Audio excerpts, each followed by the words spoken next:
Now, sometimes what you will find in a lot of resources is that instead of using Hebrew letters, they will use a transliteration system which corresponds to more or less to our Latin alphabet. The transliteration for Aleph is a little curve that opens on the left, kind of a half moon. The Beit is a B. The Gimel is a G. The Dalet, D. Hey, H. The Vav, a W, even though it's pronounced in English as a Vav, or pronounced as a Vav, W is the letter that is used to represent it. Zion is represented with the letter Z.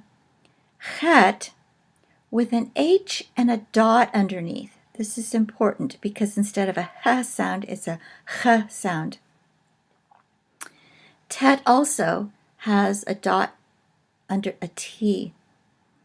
Okay, and this is how you tell in transliteration if it's a tet rather than a tav. Yod is Y. Kaf is K. Lamed, represented by an L.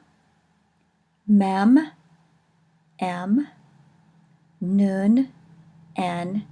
Samik, S.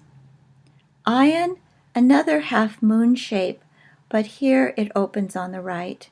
And so it's important to distinguish these and not get them confused with the Aleph. The Pei is represented by P. Tzadi with an S and a dot underneath. Kof is Q. Resh is R. The Sin, notice, is an S with a little acute accent. And the Shin, an S with a circumflex, a little V shape. And the Tav is represented by the T.